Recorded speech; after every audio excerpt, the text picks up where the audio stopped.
Hello and welcome to another episode of Figuring It Out, where together we're figuring it out. There's so many things happening in the world right now, and maybe like me, you're feeling triggered just by the news headlines and social media posts and conversations with friends and family right now. There's so much intensity that it's often hard to navigate what is our own internal struggles and what's really just playing out around us all the time that we need a break from. Today, I want to kind of focus more on the idea that we are all figuring it out and that we're not alone in this process. Oftentimes, especially with mental health issues, chronic illness, addiction, those big complicated issues that we face, we feel like we have to do it on our own. And we feel at times that we don't want anyone to know how bad things are. What I've come to understand that has really helped me in figuring things out is that I look for the helpers. Even this week, I had some triggers on some faith questions. I read some things and heard some things that kind of started to fester inside, and it led me to other questions that led me to more questions. Do you ever have that experience where you catch a video on YouTube or you read a post from someone and it makes you pause and think like, I didn't know that about our faith, or I didn't know that about the scriptures, or I didn't know that about Joseph Smith, or I didn't know that about church history or whatever. And then all of a sudden you're down a rabbit hole. I've come to know that when I have that experience and I reach out to my faith friends, that's the best first action step. They become my helpers. Just speaking it out loud and not having it fester inside is super helpful. But even if we're not talking about faith questions, maybe we're just talking about some of those issues I mentioned earlier: mental health, anxiety, depression, addiction, chronic illness, learning disabilities, whether you're fighting with some struggle in your family that you feel like you have to have some privacy around. If you don't reach out for help, oftentimes the issue gets bigger. So, my suggestion for this episode of Figuring It Out is that you look for the helpers. There's a famous quote by Mr. Rogers. Don't you love Mr. Rogers? Where he talks about that his mom taught him this principle, that when hard things are happening in the world, and he shared this after 9/11, and we just celebrated the 19th anniversary of 9/11, that we should look for the helpers in those crises because there's always helpers.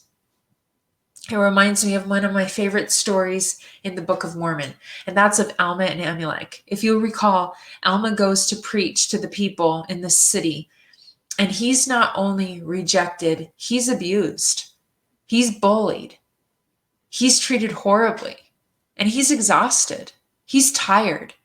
Not only does he feel rejection, but he feels like he has nothing left to give. And as he leaves the city, he's done. And he hears God tell him to go back. Have you had that experience where God's like, please accept that calling, please serve that full-time mission, please go to seminary, early morning seminary, please, read the Book of Mormon, please forgive your sibling or your best friend or whoever it is that's really, really hurt you. And you're wanting to yell at God like, there's no way, I can't do it. It's too hard.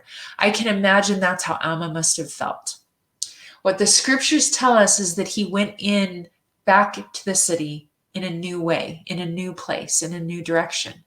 In my mind, it's another part of the city that he goes into, and it's perfect because as he enters that new gate, he meets his future BFF, Amulek.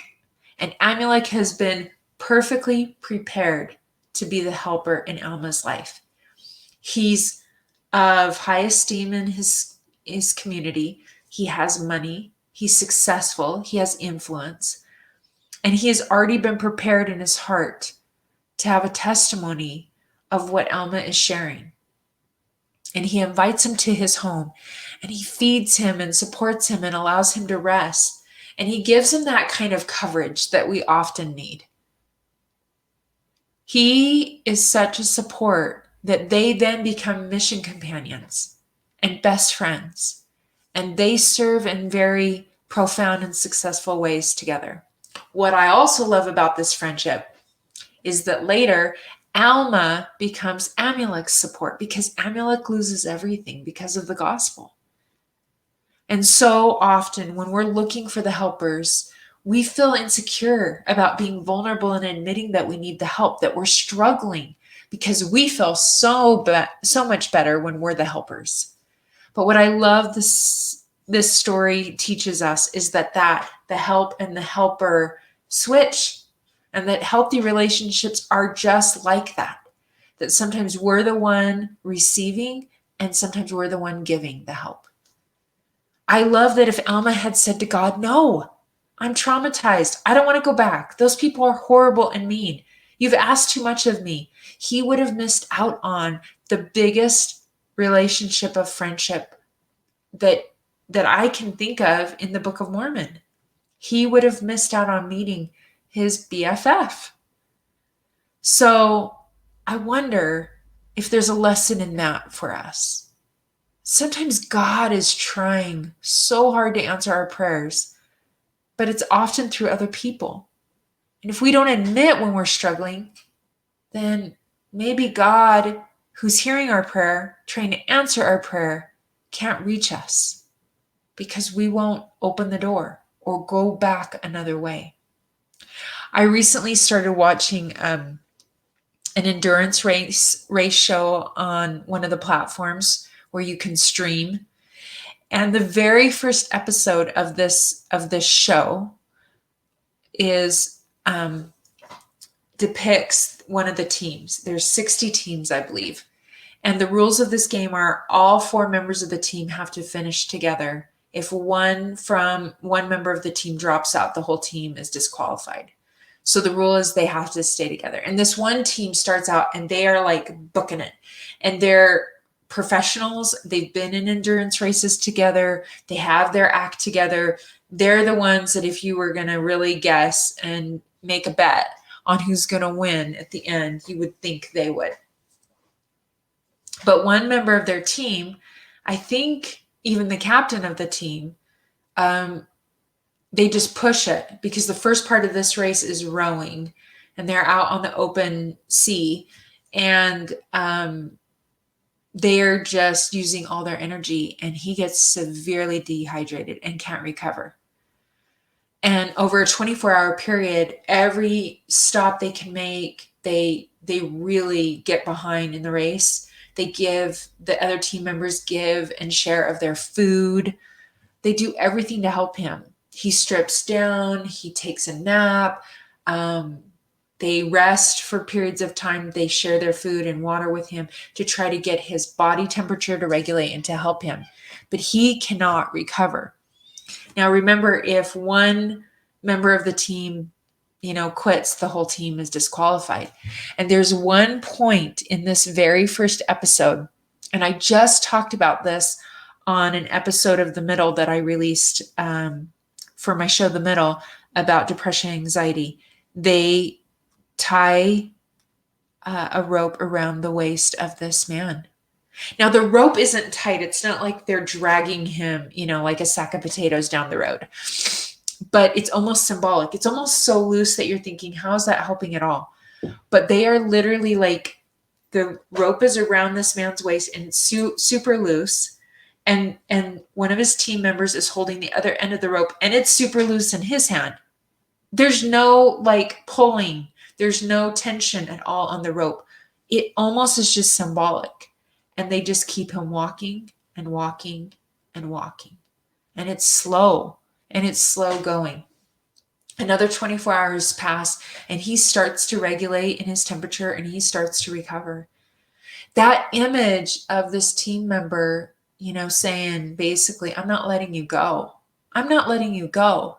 I'm going to be here. No matter how tired, no matter how worn out you are, I'm going to be here. Now, I'm only a few episodes into this season, so I don't know who wins. I don't know how it ends up for this team. But what I do know is that we are all on the family team together. We are all brothers and sisters. And depending on your age and your life experience, maybe you have been a helper. Or maybe you feel like you've always been the one at the other end of the rope with the rope tied around you, and you're dehydrated and you're stripped down and you can't regulate your spiritual life, your mental life, your financial life, your education life, your relationship life. None of those parts of you seem to be working right, and you can't seem to regulate them. It's okay. I've come to understand that those that feel like they're the receivers will be the ones that give.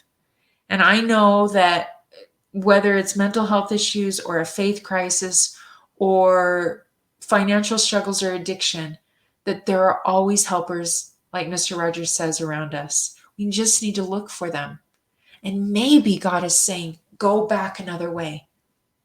Maybe God is saying, I know you've stepped away from church, but maybe it's time to go back. Maybe He's preparing an amulet for you, but He needs you to step through the door. I hope that you will open your heart to the idea that whatever you're facing, whatever you're trying to figure out right now, to pray to God to help you see the helpers. And maybe you're not really struggling or wrestling right now. Maybe you're going to be the answer, the amulet to someone else's prayer. Maybe tonight, as you say a prayer, then God will put on your heart and mind a name of someone that you feel prompted to reach out. Just text them and say, hey, you came into my heart and mind while I was praying. Are you doing okay? Thought I would check on you. Because what I've come to understand is that we all go through seasons of trying to figure things out. And we all are in need of help. We were wired, as Brene Brown says, for connection. And so it's crucial that we continue to provide that and to make ourselves vulnerable to others so they can help us. That, to me, my friends, is what Zion will be.